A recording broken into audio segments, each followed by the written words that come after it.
प्रिय दर्शकों, एक बार फिर डी के मोटिवेशन यूट्यूब चैनल में आप सभी का स्वागत है। बेटियों का विवाह इन 3 जगहों पर नहीं करना चाहिए, वरना बेटी हमेशा गरीब और दुखी रहती है। बेटी सिर्फ एक शब्द नहीं, बल्कि एक माँ बाप के जीवन का सबसे अनमोल हिस्सा होती है। जब वह घर में होती है तो उसकी हंसी से घर गूंज उठता है, लेकिन जब वह शादी के बाद किसी और घर जाती है तो उसके माता पिता के दिल में सिर्फ एक ही दुआ होती है, हे भगवान, हमारी बच्ची हमेशा खुश रहे, उसे कभी किसी भी तरह की तकलीफ ना हो। लेकिन क्या होगा अगर हमारी एक गलती हमारी बेटी की पूरी जिंदगी को अंधकार में बदल दे?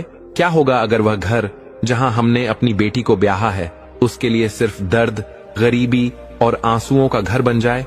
आज हम आपको बताएंगे कि किन 3 जगहों पर अपनी बेटी का विवाह कभी नहीं करना चाहिए, वरना आपकी लाडली को जिंदगी भर दुख ही मिलेगा।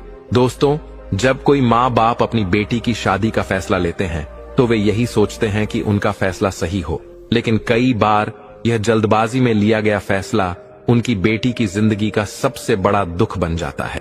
कितनी ही बार हमने सुना है कि शादी के बाद बेटियां अपने ससुराल में रोती हैं, गरीबी में दिन काटती हैं, मानसिक और शारीरिक प्रताड़ना सहती हैं। क्या कोई भी माता पिता अपनी बेटी के लिए ऐसा जीवन चाहेंगे? लेकिन यह सब कब होता है? जब हम शादी से पहले कुछ जरूरी चीजों को नजरअंदाज कर देते हैं। आज हम आपको बताएंगे कि किन 3 जगहों पर अपनी बेटी का विवाह करने से बचना चाहिए। दर्शक बंधु, एक कथा के माध्यम से हम उन तीनों जगहों को जानेंगे, तो चलिए कथा आरंभ करते हैं। लेकिन आगे बढ़ने से पहले आपसे निवेदन है कि वीडियो को अंत तक पूरा देखें, और अगर आप हमारे चैनल पर नए हैं तो चैनल को सब्सक्राइब करें, वीडियो को लाइक करें। तो चलिए कथा शुरू करते हैं। दर्शक बंधु, कभी कभी कुछ घटनाएं और बातें ऐसी होती हैं जिन्हें समझ पाना किसी के लिए भी असंभव हो जाता है। ऐसी ही एक अद्भुत और अलौकिक घटना थी रानी काव्या के बारे में। रानी काव्या एक अनुपम सौंदर्य और अपार शक्ति वाली स्त्री थीं, जिनकी सुंदरता और आयु को लेकर असंख्य चमत्कारी कथाएं प्रचलित थीं। लोग कहते थे कि रानी ने काल को अपनी मुट्ठी में समेट लिया है। वह 100 वर्षों की हो चुकी थीं, किंतु उनका रूप लावण्य ऐसा प्रतीत होता था जैसे वे अभी केवल 25 वर्ष की हों। उनकी सुंदरता किसी दैवीय कृपा से कम नहीं लगती थी और लोग इसे लेकर नाना प्रकार की बातें किया करते थे। रानी काव्या एक विशाल और समृद्ध राज्य की अधिष्ठात्री थीं, जिनका साम्राज्य दूर दूर तक फैला हुआ था। उनकी बुद्धिमत्ता, शक्ति और अनुपम रूप की चर्चा समस्त दिशाओं में होती थी। ऐसा भी कहा जाता था कि उन्हें किसी दिव्य शक्ति का वरदान प्राप्त था, जिसके कारण वे सदियों से अपरिवर्तित रूप से युवती बनी हुई थीं और उन पर काल का कोई प्रभाव नहीं पड़ता था।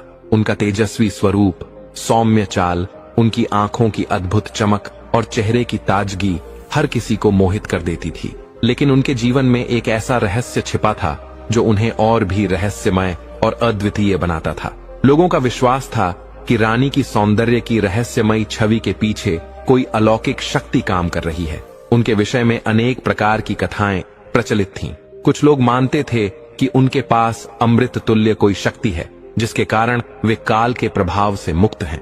उनके राज्य में वे केवल एक शासिका ही नहीं, बल्कि एक देवी के रूप में पूजी जाती थीं। किंतु उनकी दिव्यता के साथ साथ उनका जीवन भी एक रहस्य बना हुआ था। उनके पीछे कई राजा और योद्धा थे जो उन्हें पाने के लिए प्रयासरत रहते, परंतु हर किसी के मन में एक ही प्रश्न था, रानी का रहस्य क्या है?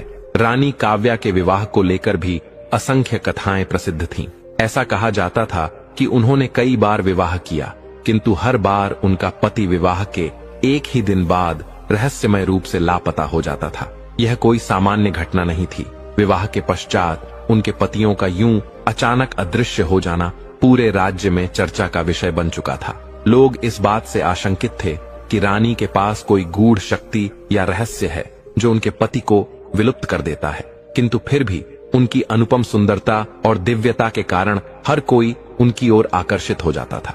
इसी राज्य में एक दिन एक युवा और साहसी राजकुमार का आगमन हुआ।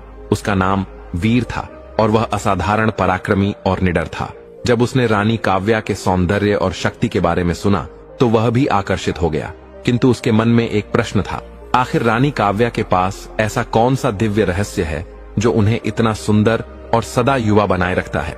राजकुमार वीर ने निश्चय किया कि वह इस रहस्य से पर्दा उठाकर ही रहेगा और रानी से विवाह करेगा। उसने अपने राज्य के समस्त दायित्वों को त्याग दिया और केवल रानी से मिलने के लिए राजमहल की ओर प्रस्थान किया। राजकुमार ने कई दिनों तक इस विषय में चिंतन किया कि वह रानी से किस प्रकार विवाह का प्रस्ताव रखे। अंततः एक दिन उसने संकल्प किया कि वह रानी के समक्ष विवाह का प्रस्ताव प्रस्तुत करेगा। वह राजमहल पहुंचा और राजसभा में उपस्थित हुआ। जब रानी काव्या ने उसे देखा तो मंद मुस्कान के साथ पूछा, तुम मुझसे क्या चाहते हो? राजकुमार ने निर्भीकता से उत्तर दिया, रानी, मैं आपसे विवाह करना चाहता हूँ। रानी ने विस्मय के साथ उसे देखा और पूछा, क्यों? तुम मुझे क्यों अपनाना चाहते हो? राजकुमार ने दृढ़ स्वर में उत्तर दिया, आपकी अनुपम सुंदरता और अलौकिक शक्ति ने मुझे आकर्षित किया है। मैं यह जानना चाहता हूँ कि आप किस प्रकार सदैव युवा बनी रहती हैं। रानी ने मृदु मुस्कान के साथ कहा, क्या तुम्हें ध्यात है कि अब तक जितने भी राजकुमार और पराक्रमी योद्धा मुझसे विवाह के लिए आए हैं, वे एक ही रात्रि में अदृश्य हो गए? क्या तुम भी उन्हीं में से एक बनना चाहोगे? राजकुमार ने बिना किसी भय के कहा, मैं उन लोगों में से नहीं हूँ। मुझे विश्वास है कि मैं आपके जीवन के समस्त रहस्यों को स्वीकार करने के लिए तत्पर हूँ। रानी ने पुनः कहा, तुम यह बात पहले भी सुन चुके होगे, किंतु क्या तुम सच में यह जानते हो कि जो लोग इस रहस्य को जानने के लिए आते हैं, वे एक ही रात्रि में अदृश्य हो जाते हैं? राजकुमार अपने निर्णय पर अडिग रहा। वह दृढ़ निश्चय कर चुका था कि वह इस रहस्य से पर्दा उठाकर रहेगा। उसने रानी से निवेदन किया, मुझे पूर्ण विश्वास है कि मैं इस विवाह के लिए योग्य हूँ। मुझे आपसे विवाह करना ही है। रानी ने उसकी यह दृढ़ता देखी और गंभीर स्वर में कहा, यदि तुम इतना ही इच्छुक हो तो हमें विवाह कर लेना चाहिए, किंतु यह मत भूलना कि हमने तुम्हें पहले ही चेतावनी दे दी है। अंततः रानी काव्या और राजकुमार वीर का विवाह संपन्न हुआ। समस्त राज्य में यह विवाह चर्चा का विषय बन गया। सभी यह मान रहे थे कि रानी का यह विवाह भी पूर्व की भांति शीघ्र ही समाप्त हो जाएगा, क्योंकि अब तक जो भी राजकुमार रानी से विवाह कर चुका था, वह विवाह की प्रथम रात्रि के पश्चात अदृश्य हो जाता था। किंतु इस बार रानी काव्या के चेहरे पर एक रहस्यमयी मुस्कान थी। क्या इस बार भी वही होगा जो सदैव होता आया है, या फिर इस विवाह के बाद कुछ नया घटित होगा? क्या राजकुमार वीर भी रहस्यमय रूप से अदृश्य हो जाएगा? क्या रानी का रहस्य सामने आएगा? यह रहस्य अब और भी गहराता जा रहा था। रानी काव्या और राजकुमार वीर का विवाह राज्य में सबसे बड़ा चर्चा का विषय बन चुका था। पूरा राज्य इस बात को जानने के लिए व्याकुल था कि इस बार क्या होगा। क्या राजकुमार वीर भी एक ही रात में अदृश्य हो जाएगा, जैसा कि पहले भी हुआ था? हर कोई इस रहस्य को समझना चाहता था, लेकिन रानी काव्या के चेहरे पर वही शांत भाव था। उसकी मुस्कान रहस्यमयी थी, मानो उसे सब कुछ पहले से ही ज्ञात हो। विवाह का शुभ अवसर आया और सारा राज्य उस दैवीय घटना का साक्षी बना। विवाह के उपरांत पहली रात का समय निकट आ रहा था। राजमहल के प्रत्येक कक्ष को दिव्यता से सजाया गया था। रानी के कक्ष को विशेष रूप से सुशोभित किया गया था। स्वर्ण जड़ित पर्दे, मुलायम रेशमी वस्त्रों से ढके हुए फर्श, दूर दूर से मंगाए गए सुगंधित पुष्प और मंद दीपों की आभा ने पूरे कक्ष को एक दिव्य आलोक से भर दिया था। लेकिन राजकुमार का मन इस अद्भुत साज सज्जा में नहीं था। उसका ध्यान केवल एक ही बात पर केंद्रित था, रानी काव्या का रहस्य। राजकुमार वीर को यह दृढ़ विश्वास था कि रानी ने अपनी आयु को किसी विशेष शक्ति से रोक रखा है, लेकिन वह जानता था कि यह रहस्य इतना सहज नहीं होगा। रानी काव्या के अस्तित्व में कोई अलौकिक तत्व था, जिसे जानने के लिए उसे अपनी संपूर्ण शक्ति और धैर्य का प्रयोग करना होगा। वह इस सत्य को जानने के लिए हर परीक्षा देने को तत्पर था, चाहे कुछ भी हो जाए। जैसे ही राजकुमार वीर रानी के कक्ष में प्रविष्ट हुआ, उसने देखा कि रानी पहले से ही बिस्तर पर बैठी थी। उनकी आंखों में एक अद्भुत चमक थी, जो मानो किसी दैवीय प्रकाश से प्रकाशित हो रही थी। उनका सौंदर्य पहले से भी अधिक तेजस्वी लग रहा था। उनकी त्वचा इतनी कोमल और उज्जवल थी, मानो स्वयं देवताओं का आशीर्वाद हो। राजकुमार ने यह भी देखा कि कक्ष के एक कोने में एक बड़ा सा पिंजरा रखा हुआ था, जिसका द्वार खुला था। पिंजरे के भीतर कुछ वस्तुएं रखी थीं, लेकिन रानी का ध्यान उन पर नहीं था। वह शांत भाव से अपने स्थान पर बैठी रही और धीरे धीरे राजकुमार की ओर बढ़ी। रानी मुस्कुराते हुए बोली, तुम घबराए हुए प्रतीत हो रहे हो, क्या तुम्हें भय लग रहा है? राजकुमार ने कुछ नहीं कहा, लेकिन उसके चेहरे पर हल्का सा तनाव स्पष्ट दिखाई दे रहा था। उसने निश्चय किया कि वह संपूर्ण रात्रि जागता रहेगा, क्योंकि उसे विश्वास था कि इस कक्ष में कुछ अदृश्य रहस्य छुपा हुआ है। उसे यह भी झांक था कि रानी काव्या के पास कोई दैवीय शक्ति है जिसे जानने की उसकी जिज्ञासा बढ़ती ही जा रही थी। रानी ने मधुर स्वर में कहा, तुम भयभीत क्यों हो रहे हो? यह हमारी प्रथम रात्रि है, क्या तुम मेरे साथ समय नहीं व्यतीत करना चाहते? राजकुमार ने धीरे से उत्तर दिया, रानी, मैं आपसे कुछ प्रश्न करना चाहता हूँ। मैं यह जानना चाहता हूँ कि आपके केशों में जो पुष्प सुशोभित हैं, वे सदैव ताजे क्यों रहते हैं? इनका क्या रहस्य है? रानी का मुखमंडल अचानक गंभीर हो गया। उनकी आंखों में एक गहरी चमक उभर आई। उन्होंने अपनी दृष्टि राजकुमार से हटा ली और धीरे से कहा, तुमने यह प्रश्न किया है, परंतु इसका उत्तर तुम्हें समय आने पर प्राप्त होगा। राजकुमार ने रानी के बालों में लगे गुलाबों को देखा। उन पुष्पों की पंखुड़ियां अत्यंत सुंदर और ताजगी से परिपूर्ण थीं, मानो अभी अभी खिले हों। वह उन्हें अपलक निहारता रहा। उसकी जिज्ञासा बढ़ती जा रही थी। क्या यह पुष्प किसी दिव्य शक्ति से जुड़े थे? क्या इन्हीं में रानी के सौंदर्य का रहस्य छुपा था? राजकुमार ने धीरे धीरे अपना हाथ बढ़ाया और रानी के बालों में लगे एक पुष्प को छूने का प्रयास किया। जैसे ही उसकी उंगलियां उस पुष्प के समीप पहुंची, रानी ने तुरंत उसका हाथ थाम लिया और दृढ़ स्वर में कहा, इसे मत छुओ। रानी का स्वर सख्त था और राजकुमार को तुरंत यह आभास हो गया कि इन पुष्पों में कोई बड़ा रहस्य छुपा हुआ है। उसने शीघ्रता से अपना हाथ पीछे खींच लिया, लेकिन उसकी जिज्ञासा अभी भी शांत नहीं हुई थी। राजकुमार जान चुका था कि उसे इन पुष्पों के बारे में और अधिक जानने की आवश्यकता है। रानी ने राजकुमार की ओर गंभीर दृष्टि डाली, फिर उसके मुख पर हल्की सी मुस्कान आ गई।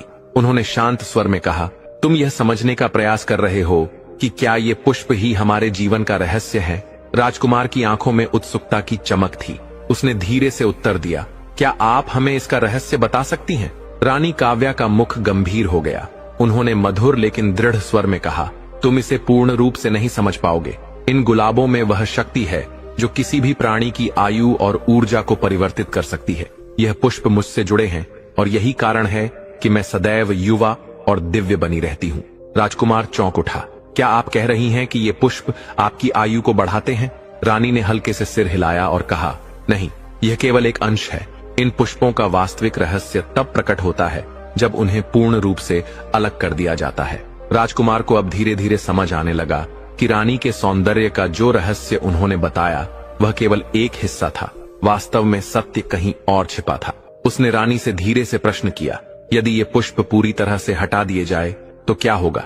रानी काव्या की आंखों में एक पल के लिए भय की हल्की झलक दिखाई दी।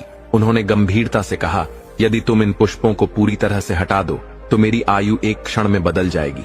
मैं वृद्ध हो जाऊंगी और मेरा यौवन लुप्त हो जाएगा।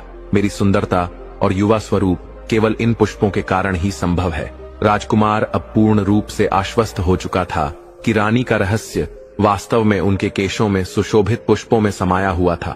लेकिन क्या यही संपूर्ण सत्य था या फिर इसके पीछे कोई और गहरा रहस्य छिपा था? जैसे जैसे राजकुमार इस गूढ़ रहस्य को समझने के निकट आता गया, रानी काव्या का व्यक्तित्व और भी रहस्यमय प्रतीत होने लगा। अब तक जितने भी कथा कहानियां उसने सुनी थीं, वे सभी एक नवीन मोड़ पर आ पहुंची थीं। रानी के सौंदर्य और दिव्यता को बनाए रखने का यह कोई साधारण उपाय नहीं था। यह किसी अलौकिक शक्ति का आभास देता था। राजकुमार ने रानी के चेहरे पर भय की हल्की झलक देखी। यह वही रानी थी जो सदैव आत्मविश्वास से भरी रहती थी, किंतु इस समय वे कुछ छिपाने का प्रयास कर रही थीं। जितना वे राजकुमार को समझाने का प्रयास कर रही थीं, वह उतना ही गहरे प्रश्नों में उलझता जा रहा था। अब वह पूर्ण रूप से आश्वस्त था कि रानी की सुंदरता और यौवन का रहस्य केवल इन गुलाबों में नहीं था, कुछ और भी था जो रानी अब तक सबसे छुपा कर रखे हुए थी।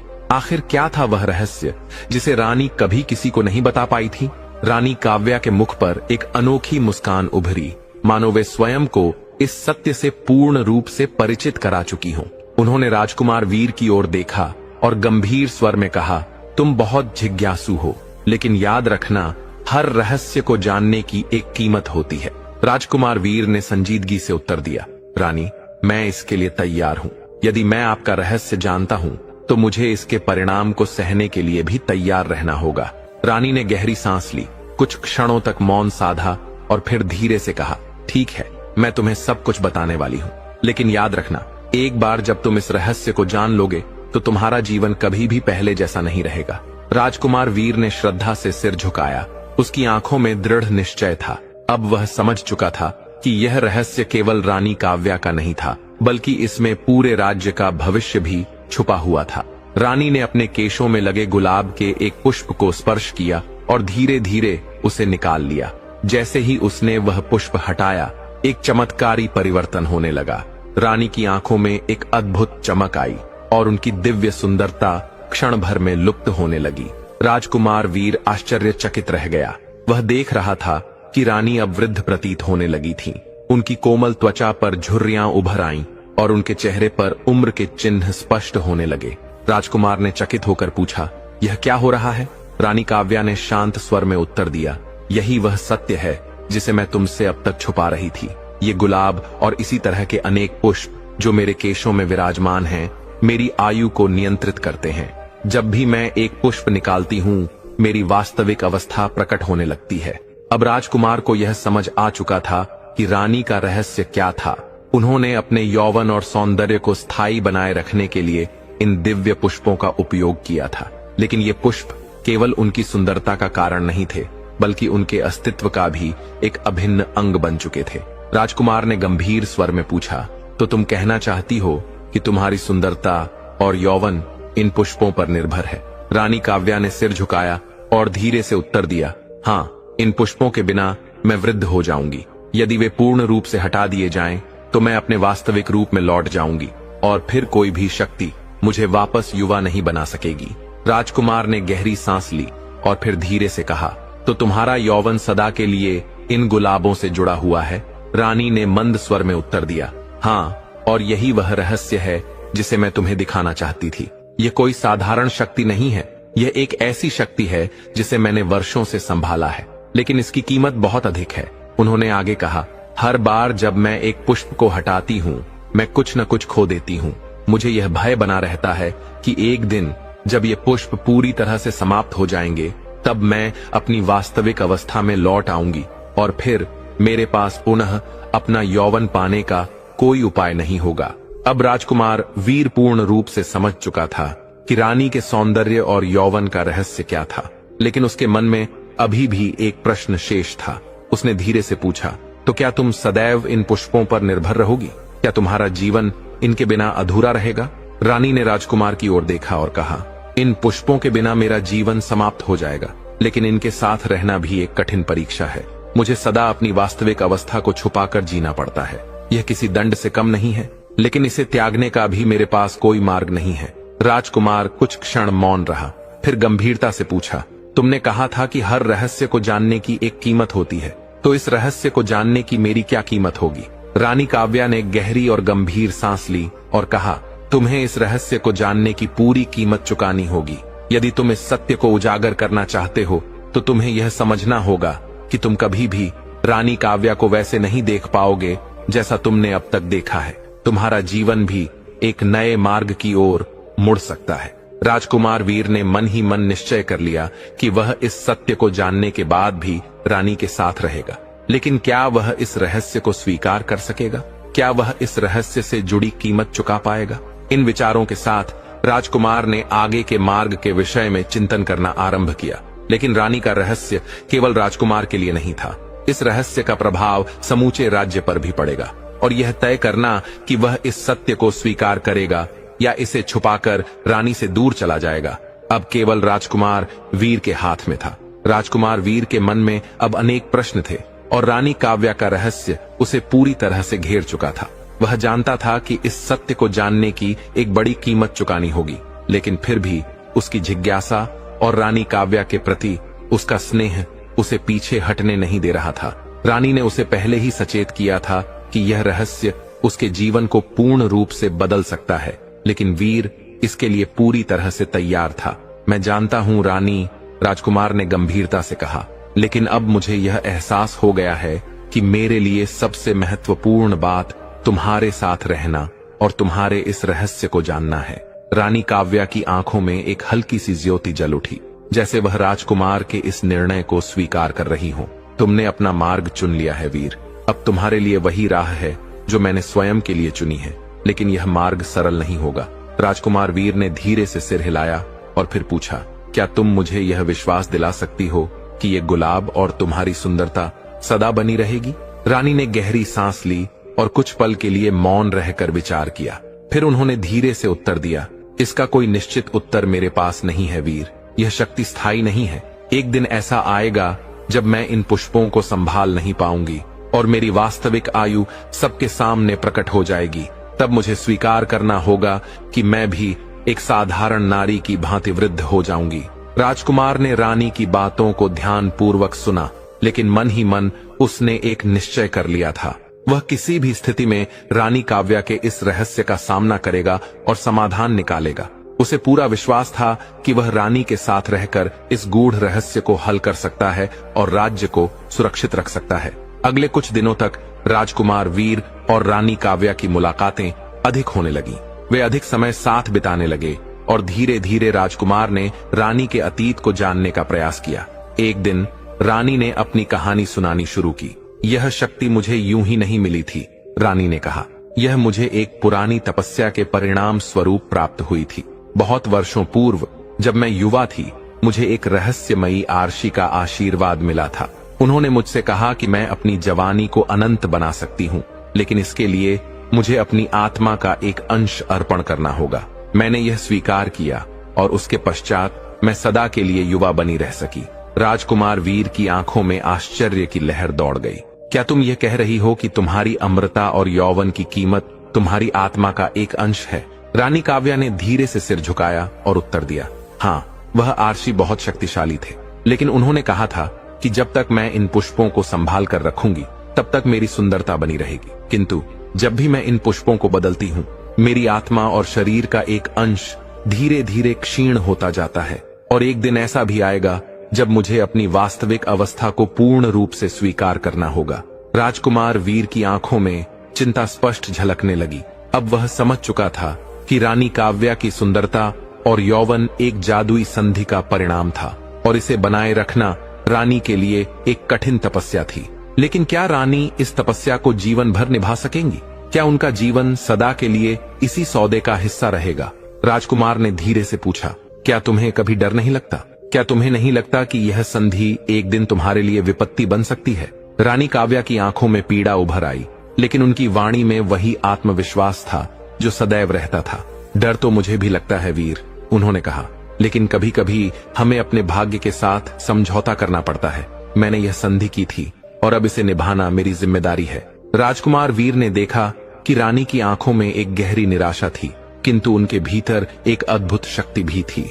उनके चेहरे और शरीर पर भले ही दिव्य आभा थी, किंतु उनकी आत्मा में एक गहन संघर्ष चल रहा था।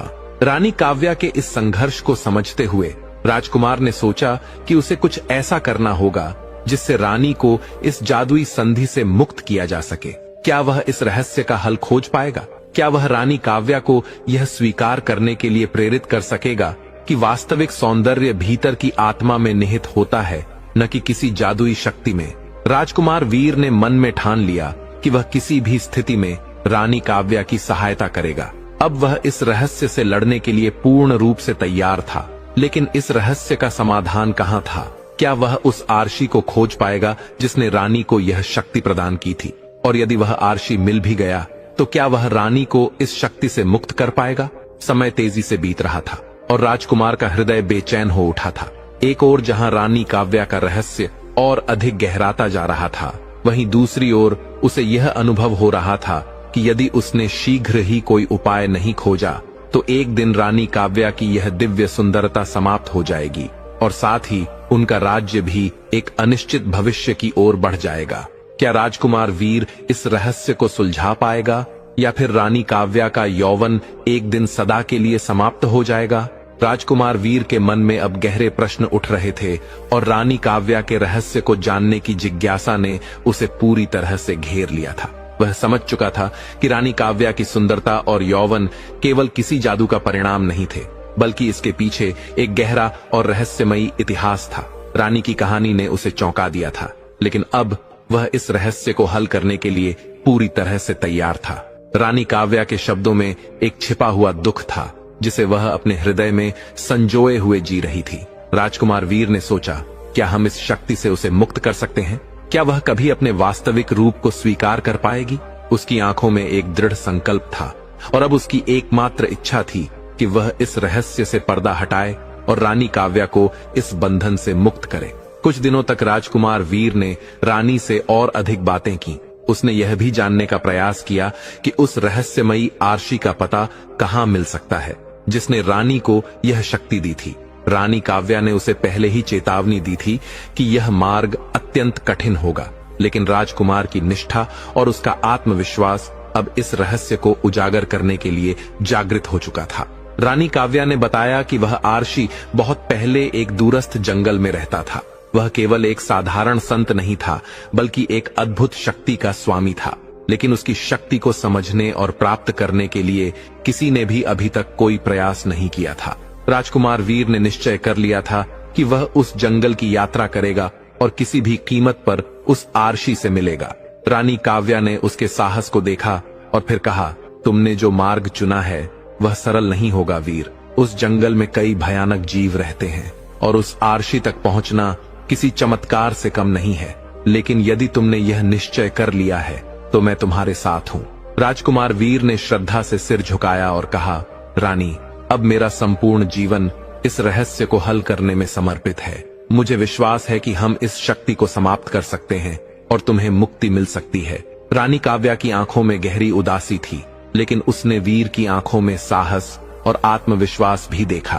तो फिर तुम्हें जाना होगा वीर, समय हमारे पास बहुत अधिक नहीं है। जितना शीघ्र तुम उस आरशी तक पहुंचोगे उतना ही अच्छा होगा, रानी ने कहा। राजकुमार वीर ने अपनी यात्रा की तैयारी आरंभ की। उसने अपने घोड़े को सुसज्जित किया और यात्रा के लिए आवश्यक वस्तुएं एकत्र की। रानी काव्या ने भी उसकी सहायता की और उसे कुछ औषधियां और आवश्यक वस्तुएं दी ताकि वह जंगल के खतरों से सुरक्षित रह सके। रानी काव्या ने एक अंतिम बार राजकुमार को देखा और कहा, तुम्हारे बिना इस राज्य का अस्तित्व भी अधूरा रहेगा। तुमसे जुड़ा हर निर्णय मेरे लिए महत्वपूर्ण है। राजकुमार वीर ने मुस्कुराते हुए उत्तर दिया, रानी, यह हमारी लड़ाई है और मैं इसे अकेले नहीं लड़ सकता। मैं शीघ्र ही लौटूंगा। अब राजकुमार वीर उस रहस्यमयी जंगल की ओर बढ़ने लगा। मार्ग अत्यंत कठिन था और जंगल में घना अंधकार व्याप्त था। यात्रा के दौरान उसे कई भयानक जंगली जीवों का सामना करना पड़ा, लेकिन वह बिना रुके आगे बढ़ता रहा। रात के घने अंधकार में अचानक एक रहस्यमयी ध्वनि सुनाई दी। जंगल में किसी ने उसे पुकारा, तुम यहाँ क्या करने आए हो राजकुमार? यह आवाज गहरी और गूंजदार थी। इसे सुनते ही राजकुमार एक पल के लिए ठिठक गया। वह जानता था कि यह आवाज किसी साधारण मनुष्य की नहीं हो सकती। इस आवाज में एक अद्भुत शक्ति थी जो आत्मा के भीतर तक स्पंदित हो रही थी। राजकुमार वीर ने अपने मन को स्थिर किया और विनम्रता पूर्वक कहा, मैं उस आरशी से मिलना चाहता हूँ जिसने रानी काव्या को यह शक्ति प्रदान की थी। मुझे उससे मिलना ही होगा। अचानक घने अंधकार से एक वृद्ध पुरुष प्रकट हुआ। उनका चेहरा अनुभवी और समय के चिन्हों से भरा हुआ था, किंतु उनकी आंखों में एक अद्भुत दिव्य प्रकाश झलक रहा था। उन्होंने धीमे स्वर में कहा, तुम उस आरशी से मिलना चाहते हो तो पहले तुम्हें मेरी परीक्षा देनी होगी। राजकुमार वीर ने श्रद्धा से सिर झुकाया और उत्तर दिया, मैं पूर्णतः तैयार हूँ। मुझे वह ज्ञान चाहिए जिससे मैं रानी काव्या को इस बंधन से मुक्त कर सकूं। वृद्ध पुरुष हल्की मुस्कान के साथ बोले, हर ज्ञान की अपनी कीमत होती है राजकुमार। इस जंगल में जो कुछ भी है वह किसी को सहजता से नहीं मिलता। यदि तुम सच में रानी काव्या की सहायता करना चाहते हो तो तुम्हें अपने धैर्य और बुद्धिमत्ता दोनों का उपयोग करना होगा। राजकुमार वीर ने अपने हृदय में संकल्प किया और वृद्ध पुरुष से विनम्रता पूर्वक पूछा, कृपया बताइए आपकी परीक्षा क्या है? वृद्ध पुरुष ने गहरी सांस ली और कहा, तुम्हें पहले अपने अंतर मन में उतरकर यह जानना होगा कि तुम्हारे लिए रानी काव्या का रहस्य क्या है। क्या तुम केवल एक राजकुमार हो जो अपने गौरव और विजय के लिए संघर्ष कर रहा है, या क्या तुम वह व्यक्ति हो जो सच्चे प्रेम और बलिदान के लिए स्वयं को समर्पित करने को तैयार है? राजकुमार वीर कुछ क्षण गहरी सोच में डूब गया और फिर दृढ़ता से उत्तर दिया, मैं केवल रानी काव्या के लिए नहीं बल्कि इस पूरे राज्य की नियति के लिए लड़ रहा हूँ। मुझे विश्वास है कि यह रहस्य केवल रानी को नहीं बल्कि पूरे राज्य को प्रभावित कर रहा है। वृद्ध पुरुष ने राजकुमार की आंखों में गहराई से देखा और फिर संतोष पूर्वक कहा, तुम सच्चे हृदय से प्रेम करने वाले हो। तुम्हारी यात्रा केवल एक जादू को समाप्त करने की नहीं बल्कि एक आत्मा को मुक्त करने की भी है। अब तुम उस आरशी से मिलोगे, किंतु स्मरण रखना वह तुम्हारे सामने सरल नहीं होगा। राजकुमार वीर ने सिर झुकाया और दृढ़ स्वर में कहा, मैं पूरी तरह से तैयार हूँ। अब राजकुमार वीर की यात्रा अगले चरण में प्रवेश कर चुकी थी। क्या वह उस आरशी से मिल पाएगा? क्या रानी काव्या का रहस्य सुलझ पाएगा? राजकुमार वीर अब जंगल के गहन और अंधकारमय मार्गों में प्रवेश कर चुका था। वह वृद्ध पुरुष द्वारा दी गई चेतावनी को अपने हृदय में संजोए आगे बढ़ रहा था और उसकी परीक्षा अब प्रारंभ हो चुकी थी। जंगल का प्रत्येक कदम उसे अपने लक्ष्य के निकट ला रहा था, किंतु यह मार्ग आसान नहीं था। वह जानता था कि वह केवल एक जादू का सामना नहीं कर रहा, बल्कि उसे अपनी आत्मा की गहराइयों में उतरकर सत्य को खोजना होगा। जैसे जैसे वह आगे बढ़ा, जंगल की हवा का रंग बदलने लगा। चारों ओर अजीब सी ध्वनियां गूंज रही थीं, मानो कोई अदृश्य शक्ति उसे देख रही हो। रात्रि का अंधकार और उसकी गहरी शांति ने उसके भीतर एक विचित्र भय उत्पन्न कर दिया, किंतु वीर ने अपने निश्चय को और अधिक दृढ़ कर लिया। मुझे अपनी भूमिका निभानी होगी और मुझे रानी काव्या के इस रहस्य को सुलझाना ही होगा। इसी बीच अचानक वह एक विशाल चट्टान से टकराया। वहां एक वृक्ष के नीचे एक छोटा सा जलाशय था, जिसकी शीतल जलधारा चंद्रमा के प्रकाश में झिलमिला रही थी। जलाशय के समीप एक पवित्र मंदिर था, जिसके भीतर दीपक जल रहे थे और वहां एक संत सदृश आरशी खड़े थे। उनकी आंखों में अद्भुत ताजगी और रहस्यमयी दिव्यता थी। राजकुमार वीर ने जैसे ही उन्हें देखा, वे हल्की मुस्कान के साथ बोले, आ ही गए वीर, तुम्हारा लक्ष्य सरल नहीं है, लेकिन अब तुम्हें इसे पूरा करना ही होगा। राजकुमार वीर ने अपनी आंखें तनी हुई और गहरी सोच में डूबी हुई थीं। उसने आत्मविश्वास से कहा, मैं जानता हूं कि यह आसान नहीं होगा आरशी, लेकिन मुझे रानी काव्या को उसके जादू से मुक्त करने का तरीका चाहिए। मुझे इस रहस्य को समाप्त करना ही होगा। आरशी ने उसकी बातों को ध्यानपूर्वक सुना और फिर शांत स्वर में कहा, तुम जानते हो कि रानी काव्या की जवानी केवल एक साधारण जादू नहीं है वीर, यह एक सौदा है और हर सौदे का परिणाम होता है। तुम्हें इसे समझने के लिए तैयार रहना होगा। राजकुमार वीर ने घबराते हुए पूछा, लेकिन क्या हम उसे मुक्त कर सकते हैं? क्या यह संभव है कि रानी काव्या को उसका असली रूप दिखाया जा सके? आरशी ने गहरी सांस ली और कुछ क्षणों तक मौन रखा। फिर उन्होंने कहा, तुम जो कह रहे हो वह अत्यंत कठिन कार्य है। रानी काव्या ने जो सौदा किया था उसकी कीमत तो एक दिन चुकानी ही पड़ेगी, लेकिन इसे समाप्त करने का एक तरीका अवश्य है। यदि तुम इस रहस्य को पूर्ण रूप से समझ सको तो शायद तुम उसे मुक्त कर सको। राजकुमार वीर की जिज्ञासा और बढ़ गई। उसने गंभीर स्वर में पूछा, तो फिर वह तरीका क्या है? आरशी ने राजकुमार की आंखों में गहराई से देखा और फिर धीमे स्वर में कहा, रानी काव्या के इस सौदे का एक गहरा पक्ष है वीर। यह जादू तभी समाप्त हो सकता है जब वह स्वयं अपने हृदय से यह निर्णय करे कि वह अपनी जवानी और सुंदरता को त्यागने के लिए तैयार है। जब वह अपने आत्मा के उस अंश को पुनः प्राप्त करने के लिए तैयार होगी जिसे उसने इस सौदे के बदले खो दिया था, तभी यह जादू समाप्त होगा। राजकुमार वीर के मन में कई प्रश्न उठने लगे, किंतु सबसे बड़ा प्रश्न यह था कि क्या वे रानी काव्या को इस निर्णय के लिए प्रेरित कर सकते हैं? उसने धीरे से पूछा, तो क्या यह हम पर निर्भर करता है कि हम उसे इस निर्णय के लिए तैयार करें? आरशी ने सिर झुकाया और कहा, हाँ, किंतु यह कार्य केवल तुम ही कर सकते हो वीर। यह केवल तुम्हारे प्रेम और सच्चाई पर निर्भर करता है। तुम ही उसे यह एहसास दिला सकते हो कि उसकी वास्तविक शक्ति उसकी जवानी में नहीं बल्कि उसके हृदय में है। राजकुमार वीर का हृदय तेजी से धड़कने लगा। अब वह समझ चुका था कि रानी काव्या के लिए केवल यह जादू ही महत्वपूर्ण नहीं था, बल्कि उसका अपना आत्मबल भी उसकी सबसे बड़ी शक्ति थी।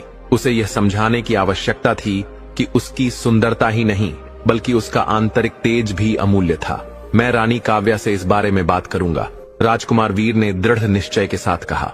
मैं उसे यह विश्वास दिलाऊंगा कि वह केवल एक जादू से बंधी हुई नहीं है, बल्कि वह अपने आप में ही पूर्ण और शक्तिशाली है। आरशी ने सिर हिलाया और कहा, तुमने सही मार्ग चुना है वीर। अब तुम्हें वापस लौटना होगा और रानी से यह बात करनी होगी, किंतु स्मरण रहे, यह मार्ग सरल नहीं होगा। जब रानी काव्या को यह एहसास होगा कि उसने क्या खो दिया है, तो यह केवल उसके लिए ही नहीं बल्कि पूरे राज्य के लिए एक बड़ा परिवर्तन होगा। राजकुमार वीर ने अपने निश्चय को और भी दृढ़ कर लिया। मैं वापस जाऊंगा, रानी को यह सत्य बताऊंगा और हम मिलकर इस रहस्य का समाधान निकालेंगे। आरशी ने उसे अंतिम आशीर्वाद दिया और विदाई दी। राजकुमार वीर ने जंगल को पीछे छोड़ दिया और उस मार्ग पर चल पड़ा जो उसे पुनः रानी काव्या के पास ले जाने वाला था। वापस राजमहल में रानी काव्या उसकी प्रतीक्षा कर रही थी। उसे पहले ही यह आभास हो चुका था कि राजकुमार वीर का सामना आरशी से हुआ है और अब वह जानना चाहती थी कि वीर ने क्या सीखा है। राजकुमार वीर के हृदय की धड़कन तेज हो रही थी। अब वह रानी काव्या को एक ऐसी सच्चाई बताने जा रहा था जिससे उसका संपूर्ण जीवन परिवर्तित हो सकता था। क्या रानी काव्या इस सच्चाई को स्वीकार कर पाएगी? क्या वह अपनी जवानी और सुंदरता के इस मोह से मुक्त होकर अपनी वास्तविक शक्ति को पहचान सकेगी? क्या यह रहस्य अंततः सुलझ पाएगा? राजकुमार वीर भारी मन से राजमहल की ओर बढ़ रहा था। उसकी आंखों में न केवल निश्चय था बल्कि चिंता भी थी। उसे झांक था कि उसे रानी काव्या को एक ऐसा सत्य बताना था जो उसकी पूरी दुनिया को बदल सकता था। राजमहल पहुंचने पर राजकुमार वीर ने देखा कि रानी काव्या अपने शाही कक्ष में बैठी थी। उनका रूप अभी भी उतना ही आकर्षक और दिव्य था जो किसी को भी मोहित कर सकता था, किंतु वीर अब जान चुका था कि उनकी सुंदरता के पीछे एक गहरी वेदना और एक छुपा हुआ सत्य था। वह धीरे धीरे रानी काव्या के पास पहुंचा। उसकी आंखों में एक नई चमक थी। रानी काव्या ने उसकी ओर देखा और कहा, तुम वापस आ गए। क्या तुमने आरशी से मिलकर कोई समाधान पाया? राजकुमार वीर ने गहरी सांस ली। उसके मन में एक हलचल थी। वह जानता था कि अब वह क्षण आ चुका था जब उसे रानी काव्या को वह सत्य बताना था जो उनके पूरे जीवन को बदल सकता था। उसने अपनी आंखों में श्रद्धा और सच्चाई के साथ रानी की ओर देखा और कहा, रानी काव्या, मुझे उस आरशी से बहुत कुछ सीखने को मिला है और अब मैं समझ चुका हूँ कि तुम्हारी दिव्यता, सुंदरता और यौवन का रहस्य क्या है। रानी काव्या की आंखों में एक चमक आई, लेकिन उनके मुखमंडल पर एक हल्का संकोच भी था। वे धीरे से बोली, क्या तुम सच में यह जान चुके हो वीर? क्या तुम्हें यह झांक है कि मैं जो कुछ भी हूँ वह केवल किसी साधारण जादू का परिणाम नहीं है? राजकुमार वीर ने धीरे से सिर हिलाया और गंभीर स्वर में कहा, रानी, तुम्हारी सुंदरता और यौवन केवल किसी साधारण जादू का परिणाम नहीं है। यह एक संकल्प है, एक सौदा जो तुमने अपने हृदय की गहरी इच्छाओं से किया था। रानी काव्या का मुखमंडल बदलने लगा। वे धीरे धीरे अपने स्थान से उठी और राजकुमार के निकट आईं। तो तुम यह कह रहे हो कि यह सौदा एक जादू है? उन्होंने पूछा। क्या तुम्हें लगता है वीर कि मैं स्वयं को इस बंधन से मुक्त कर सकती हूँ? राजकुमार ने उनकी आंखों में गहरे प्रेम और श्रद्धा के साथ देखा और कहा, रानी, वह संकल्प जो तुमने किया था उसने तुम्हारी असली पहचान को तुमसे दूर कर दिया है। तुम्हें अपने यौवन और सौंदर्य के बदले में अद्भुत शक्तियां मिली, लेकिन यह शक्ति केवल तुम्हें अपनी वास्तविकता को भुलाने के लिए विवश कर रही थी। रानी काव्या ने गहरी सांस ली और कहा, मैंने इस शक्ति को स्वीकार किया था क्योंकि मैं अपने राज्य और अपनी प्रजा के लिए सदा सुंदरी और सशक्त बनना चाहती थी, लेकिन अब मुझे यह अनुभव हो रहा है कि मैंने अपनी असली आत्मा को खो दिया है। राजकुमार ने धीरे से कहा, रानी, तुम्हें यह समझने की आवश्यकता है कि तुम्हारी वास्तविक शक्ति तुम्हारी बाहरी सुंदरता में नहीं बल्कि तुम्हारी आत्मा की पवित्रता और शक्ति में है। जिस शक्ति का तुम उपयोग कर रही हो वह तुम्हें भीतर से कमजोर कर रही है। तुम्हें अपने भीतर छिपी वास्तविक शक्ति को पहचानना होगा, तभी तुम इस बंधन से मुक्त हो सकोगी। रानी काव्या की आंखों में अश्रु छलक आए। उन्होंने सिर झुकाकर कहा, क्या तुम सच में यह मानते हो वीर कि मैं यह कर सकती हूँ? क्या मुझे अपने यौवन और सौंदर्य को त्याग देना चाहिए जो मेरे लिए इतने वर्षों से सबसे अधिक महत्वपूर्ण रहे हैं? राजकुमार वीर उनके समीप आया और श्रद्धा से कहा, तुम्हारे भीतर जो सच्ची शक्ति है वह कभी समाप्त नहीं होगी। तुम्हारा यौवन और सौंदर्य केवल एक मोह है। तुम्हारी असली सुंदरता तुम्हारी आत्मा की दिव्यता में है और अब वह समय आ चुका है जब तुम इस बंधन को तोड़ सको। तुम्हारी सच्ची पहचान और शक्ति सबके समक्ष प्रकट हो सकती है। रानी काव्या ने अपने अश्रु पोंछे और धीरे से मुस्कुराई। तुम सही कह रहे हो वीर। अब मुझे यह अनुभव हो रहा है कि मैंने जो चुनाव किया था वह मेरा वास्तविक स्वरूप नहीं था। मैंने अपनी सच्ची पहचान को खो दिया था और अब मुझे पुनः उसे पाने का मार्ग मिल गया है। राजकुमार वीर ने उनकी ओर देखा और कहा, रानी, तुम्हें केवल अपने आत्मबल पर विश्वास रखना होगा। तुम स्वयं को परिवर्तित कर सकती हो और इस बंधन से मुक्त हो सकती हो। रानी काव्या ने श्रद्धा से सिर झुका लिया और फिर धीरे से पूछा, तो क्या मुझे इस शक्ति को समाप्त करने के लिए कोई विशेष प्रक्रिया करनी होगी? राजकुमार ने उत्तर दिया, हाँ, किंतु इसका पहला चरण यह है कि तुम अपने हृदय से इस परिवर्तन को स्वीकार करो। तुम्हें अपनी आत्मा की शक्ति को पहचानना होगा। जब तुम इस सत्य को पूर्ण रूप से स्वीकार करोगी तब यह जादू स्वयं टूट जाएगा। रानी काव्या ने गहरी सांस ली और अपने केशों में लगे दिव्य पुष्पों की ओर देखा। वे समझ चुकी थीं कि यह सब उनके आत्मबल और उनके निर्णय पर निर्भर था। उनकी आत्मा को अब इस मोह से मुक्त होने के लिए स्वयं को स्वीकार करने की आवश्यकता थी। मैं तैयार हूँ वीर, रानी काव्या ने श्रद्धा से कहा। मैं अपने आत्मविश्वास को पुनः प्राप्त करना चाहती हूँ और अपने सच्चे स्वरूप को पहचानने के लिए यह कदम उठाऊंगी। राजकुमार वीर ने श्रद्धा भरी मुस्कान के साथ रानी काव्या की ओर देखा और कहा, तुमने सही निर्णय लिया है रानी। अब हमें इस राज्य के उज्जवल भविष्य की ओर बढ़ना होगा और तुम्हारे लिए एक नया अध्याय प्रारंभ हो चुका है। रानी काव्या ने अंतिम बार अपने केशों में लगे गुलाब को देखा, फिर धीरे से उसे निकाल लिया। जैसे ही उन्होंने गुलाब को अपनी उंगलियों से हटाया, उनके शरीर में एक हल्का कंपन उत्पन्न हुआ और उनकी आंखों में एक नई दिव्य ज्योति प्रकट हुई।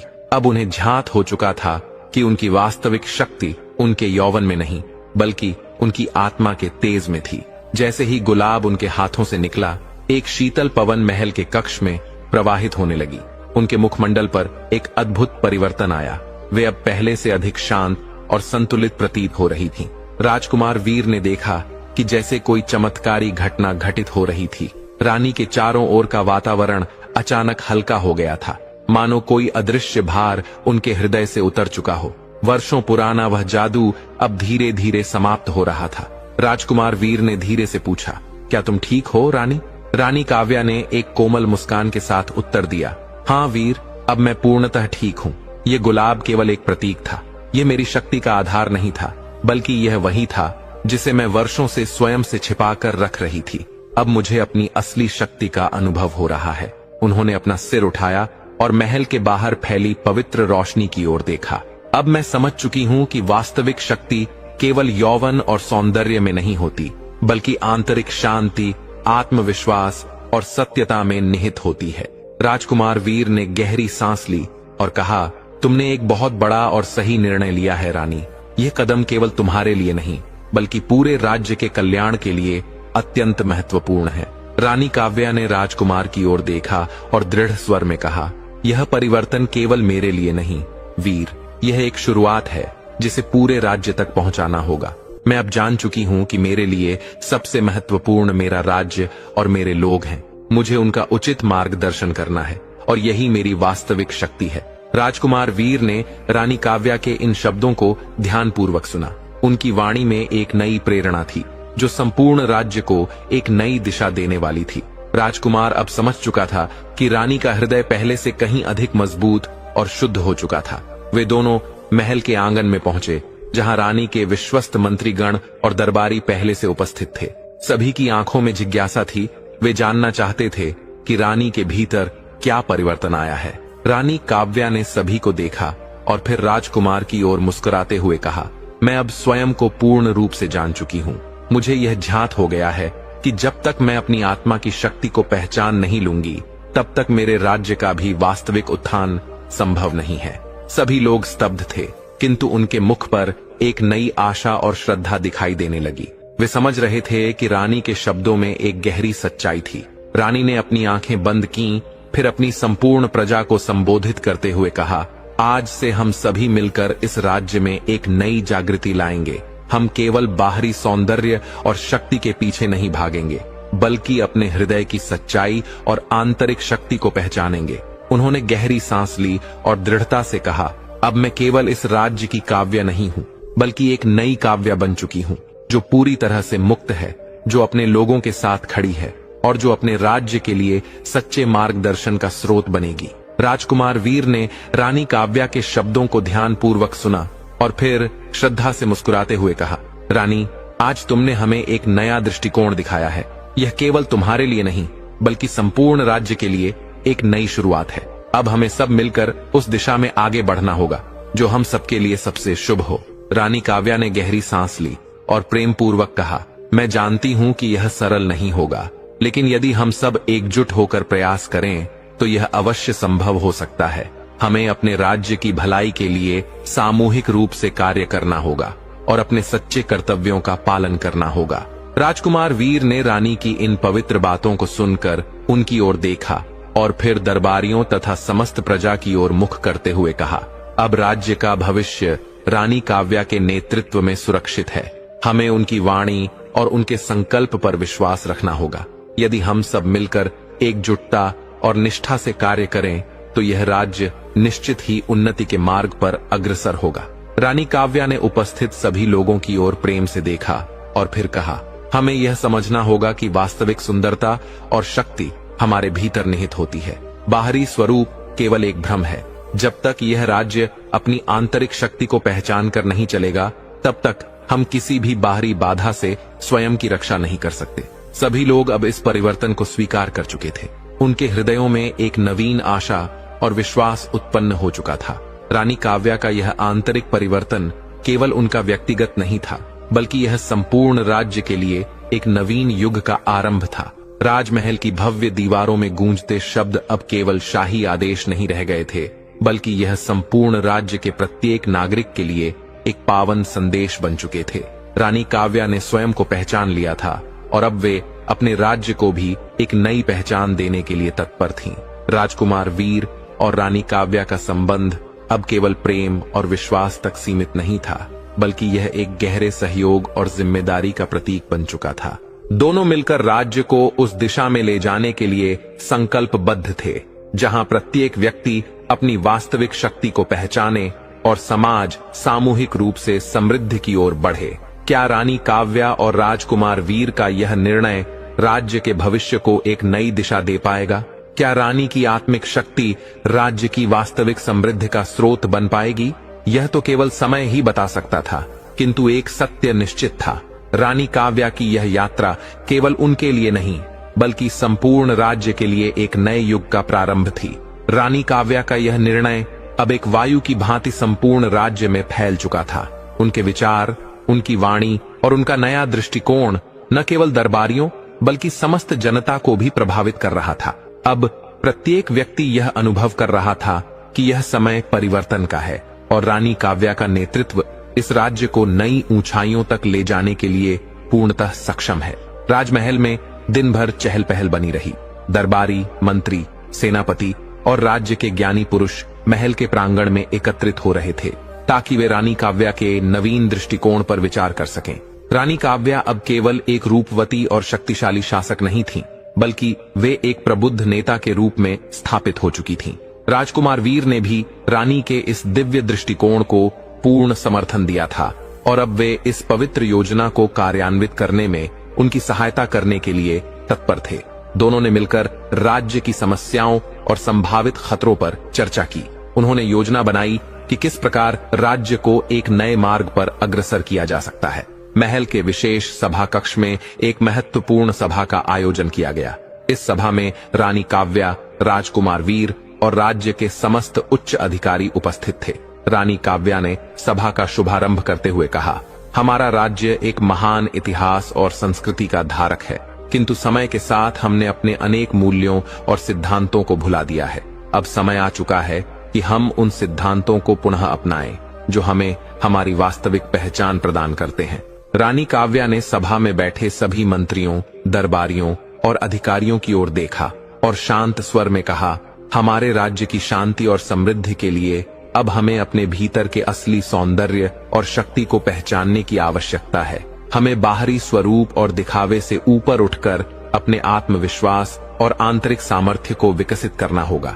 जब तक हम अपनी सच्ची शक्ति को नहीं समझेंगे, तब तक हमारा राज्य पूर्णता की ओर नहीं बढ़ सकता।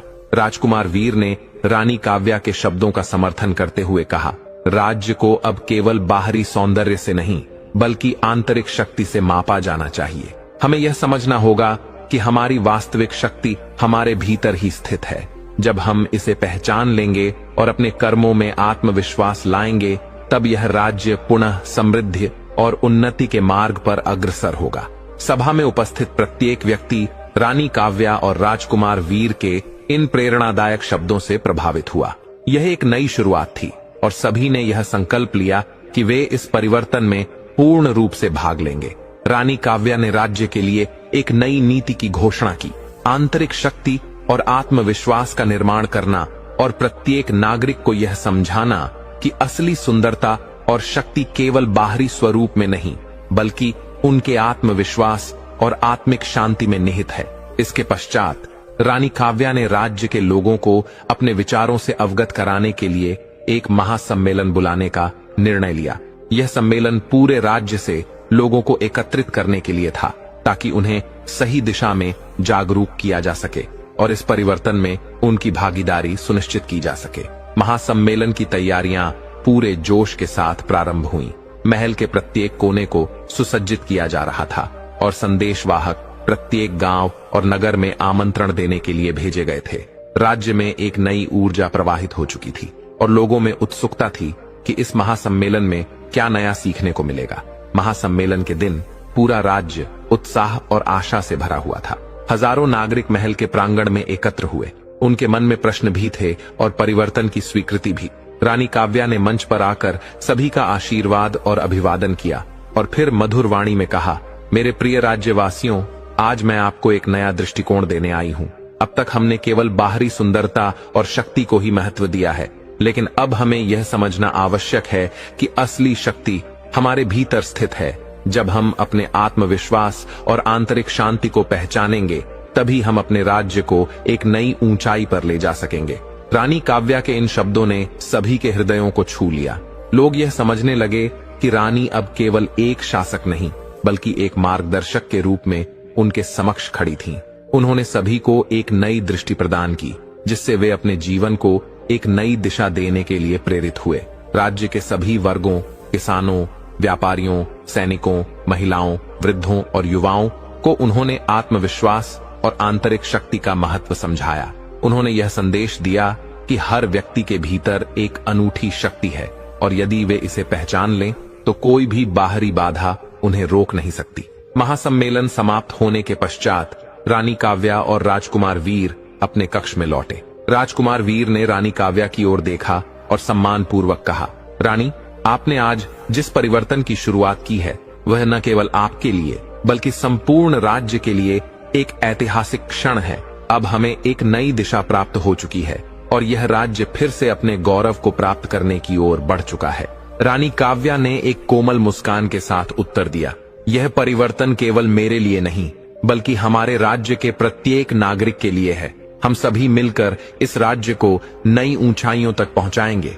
अब यह परिवर्तन केवल रानी काव्या का संकल्प नहीं था, यह संपूर्ण राज्य का संकल्प बन चुका था। रानी काव्या जानती थीं कि यह यात्रा सरल नहीं होगी, किंतु उन्होंने पहला कदम बढ़ा लिया था। अब राज्य के लोग भी इस बदलाव का हिस्सा बन चुके थे। सभी को यह विश्वास था कि रानी काव्या के नेतृत्व में राज्य एक नई दिशा में अग्रसर होगा, जहां हर व्यक्ति अपनी आंतरिक शक्ति और आत्मविश्वास को पहचानेगा। रानी काव्या और राजकुमार वीर का दृष्टिकोण अब राज्य की धारा में परिवर्तन ला चुका था। पूरे राज्य में एक नया उत्साह और आशा का संचार हो चुका था। राज्य में परिवर्तन के संकेत स्पष्ट रूप से दिखने लगे थे। किसानों ने अपनी मेहनत और आत्मविश्वास से उपज बढ़ानी शुरू कर दी थी। व्यापारी अपने व्यापार में नई नीतियों का पालन कर रहे थे और सैनिकों का मनोबल पहले से अधिक सशक्त हो चुका था। महिलाएं भी अपनी आंतरिक शक्ति को पहचानने लगी थीं और समाज में अपनी भूमिका को एक नए दृष्टिकोण से देखने लगी थीं। रानी काव्या ने अपने इस संदेश को हर वर्ग तक पहुंचाने के लिए हर संभव प्रयास किया था और अब उसका परिणाम भी स्पष्ट रूप से दिखाई दे रहा था। लेकिन जैसे हर बदलाव के साथ चुनौतियां आती हैं, रानी काव्या के सामने भी एक नया संकट खड़ा होने वाला था।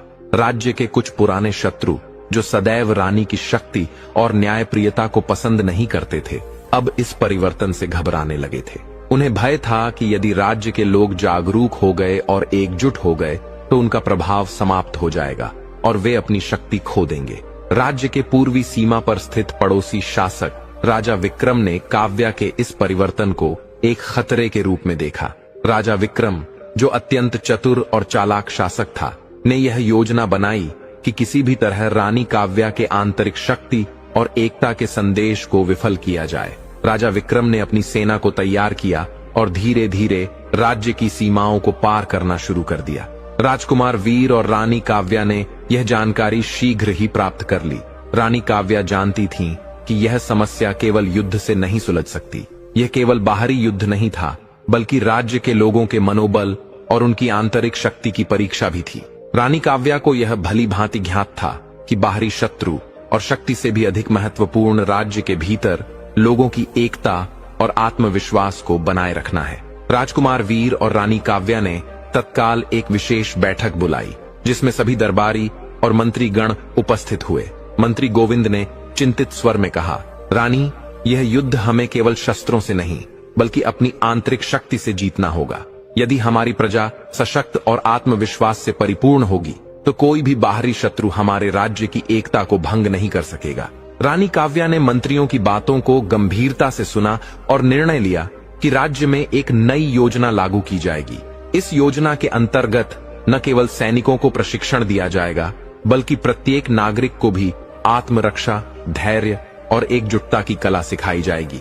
रानी काव्या ने सभा में सभी को संबोधित करते हुए कहा, हमारे राज्य का वास्तविक बल हमारी बाहरी सेना में नहीं, बल्कि हमारी प्रजा की आंतरिक शक्ति में निहित है।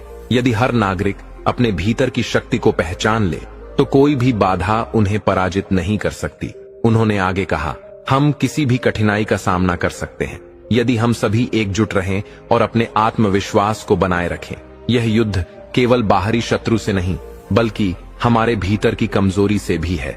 रानी काव्या ने सभा में अपने मंत्रियों और प्रजा की ओर देखते हुए कहा, हमारे राज्य की शक्ति केवल बाहरी सुरक्षा में नहीं, बल्कि हमारे भीतर के आत्मविश्वास और एकता में है। यदि हम स्वयं को पहचान लें तो कोई भी शक्ति हमें पराजित नहीं कर सकती। राजकुमार वीर ने रानी काव्या के इस पवित्र दृष्टिकोण का पूर्ण समर्थन किया और राज्य के हर हिस्से में यह संदेश फैलाने की योजना बनाई। वीर ने सैनिकों को आदेश दिया कि वे राज्य के प्रत्येक गांव, कस्बे और नगर में जाकर लोगों को आत्मरक्षा, धैर्य और एकता का ज्ञान दें। कुछ ही दिनों में पूरे राज्य में जागरूकता की एक नई लहर दौड़ गई। अब लोग केवल बाहरी सुरक्षा के बारे में ही नहीं सोच रहे थे, बल्कि अपनी आंतरिक शक्ति और आत्मविश्वास को भी पहचानने लगे थे। महिलाएं, बुजुर्ग और बच्चे सभी इस पवित्र परिवर्तन का हिस्सा बन गए। रानी काव्या ने यह सुनिश्चित किया कि राज्य का हर नागरिक यह अनुभव करे कि वह अकेला नहीं है, बल्कि संपूर्ण राज्य के साथ खड़ा है। कुछ समय बाद राजा विक्रम की सेना राज्य की सीमाओं तक आ पहुंची, लेकिन अब रानी काव्या का राज्य पहले जैसा नहीं था। अब राज्य के नागरिक, सैनिक और अधिकारी सभी एकजुट थे और किसी भी आक्रमण का सामना करने के लिए पूर्णतः तैयार थे। राजकुमार वीर ने अपनी सेना को संगठित किया और सीमाओं पर सुरक्षा को और अधिक मजबूत कर दिया। जैसे ही राजा विक्रम की सेना राज्य की सीमाओं तक पहुंची, उन्हें केवल सैनिकों का नहीं, बल्कि पूरे राज्य के नागरिकों के आत्मविश्वास और संकल्प का भी सामना करना पड़ा। लेकिन यह किसी साधारण युद्ध की भांति नहीं था। यह युद्ध केवल बाहरी शत्रु के विरुद्ध नहीं था, बल्कि यह आत्मिक जागरूकता और आत्मविश्वास की परीक्षा भी थी। राजा विक्रम ने देखा कि रानी काव्या का राज्य अटूट संकल्प से भरा हुआ है और कोई भी बाहरी शक्ति उनके आत्मबल को नहीं तोड़ सकती। उसने यह भली भांति समझ लिया कि इस राज्य को हथियारों से जीतना असंभव है, क्योंकि यहाँ के लोग केवल शारीरिक रूप से नहीं, बल्कि मानसिक और आत्मिक रूप से भी सशक्त हो चुके थे। राजा विक्रम ने अपनी सेना को वापस बुला लिया और राज्य की सीमाओं से बाहर चला गया। यह केवल बाहरी शत्रु पर विजय नहीं थी, बल्कि यह आंतरिक शक्ति, शांति और एकता की सच्ची जीत थी। रानी काव्या और राज्य के लोगों ने यह सिद्ध कर दिया कि बाहरी शक्ति और युद्ध केवल क्षणिक होते हैं, लेकिन आत्मिक शक्ति और एकता सदैव विजय दिलाती है। रानी काव्या ने एक बार पुनः यह प्रमाणित कर दिया कि वास्तविक शक्ति केवल बाहरी ताकत में नहीं होती, बल्कि वह हमारे भीतर निहित होती है। राज्य के नागरिकों ने अपने आत्मविश्वास और सामूहिक शक्ति से यह युद्ध जीता था। यह केवल एक युद्ध नहीं था, बल्कि राज्य के इतिहास में एक नए युग का आरंभ था। एक ऐसा युग जहां हर व्यक्ति ने अपने भीतर की शक्ति को पहचान लिया था। राज्य में शांति का प्रकाश पुनः फैल गया और रानी काव्या ने यह सुनिश्चित किया कि अब से हर नागरिक अपनी आंतरिक शक्ति को पहचाने और उसे बढ़ाने का प्रयास करे। राज्य अब केवल बाहरी शक्ति से नहीं, बल्कि आध्यात्मिक समृद्धि और आत्मबल से भी सशक्त बन चुका था। राजा विक्रम की हार के बाद रानी काव्या का राज्य स्थिरता और विकास की ओर अग्रसर हो चुका था। उन्होंने न केवल बाहरी शत्रु को पराजित किया, बल्कि अपने राज्य के नागरिकों को यह एहसास भी कराया कि उनकी असली शक्ति केवल शस्त्रों में नहीं, बल्कि उनके आत्मविश्वास और धैर्य में निहित है। यह समय राज्य के लिए एक स्वर्णिम युग की शुरुआत थी। हर व्यक्ति ने अपने भीतर छिपी सच्ची शक्ति और सामर्थ्य को पहचान लिया था। लेकिन रानी काव्या जानती थीं कि शांति कभी स्थायी नहीं रहती। राज्य में फैली स्थिरता शायद एक क्षणिक विश्राम थी, क्योंकि बहुत से रहस्य अभी भी अनसुलझे थे। रानी काव्या का हृदय अब एक और उद्देश्य के लिए समर्पित था। अपने रहस्यमय जीवन और दीर्घायु के रहस्य को सबके सामने प्रकट करने का। राजमहल के दिव्य वातावरण में एक दिन रानी काव्या और राजकुमार वीर पुनः मिले। रानी काव्या के मुख पर गंभीरता की छाया थी। राजकुमार वीर समझ गए कि रानी कोई महत्वपूर्ण बात कहने वाली है। राजकुमार वीर, रानी काव्या ने गहरे स्वर में कहा, हमने अपने राज्य को बाहरी शत्रुओं से सुरक्षित कर लिया है, लेकिन अभी भी कई गहरे रहस्य हैं जिनका हमें सामना करना है। राजकुमार वीर ने ध्यानपूर्वक उनकी ओर देखा और पूछा, आप क्या कहना चाहती हैं रानी? रानी काव्या ने गहरी सांस ली और कहा, मुझे मेरी सुंदरता और युवा अवस्था का रहस्य ज्ञात है। यह कोई चमत्कार नहीं, बल्कि एक अज्ञात शक्ति का परिणाम है। राजकुमार वीर का चेहरा चिंताग्रस्त हो गया। आप क्या कह रही हैं रानी? रानी काव्या ने धीरे से कहा, यह गुलाब जो मेरे केशों में सदैव रहता है, मेरी आयु और जीवन शक्ति को नियंत्रित करता है। यह केवल एक साधारण पुष्प नहीं, बल्कि एक अत्यंत शक्तिशाली और रहस्यमयी तत्व है। राजकुमार वीर स्तब्ध रह गए। तो क्या आप यह कह रही हैं कि इसी गुलाब के कारण ही आप सदैव युवा बनी रहती हैं? हाँ, रानी काव्या ने उत्तर दिया। हर गुलाब में मेरी आयु का एक अंश समाहित है। जब तक ये पुष्प मेरे केशों में होते हैं, मेरी उम्र और शक्ति स्थिर रहती है। लेकिन यदि ये फूल मुझसे अलग कर दिए जाए, तो मैं शीघ्र ही वृद्ध और कमजोर हो जाऊंगी। यह एक शक्ति का परिणाम है जिसे मैंने कभी चाहा नहीं था, लेकिन इसे रोकने का कोई उपाय मुझे ज्ञात नहीं है। राजकुमार वीर के मन में अनेक प्रश्न उठने लगे।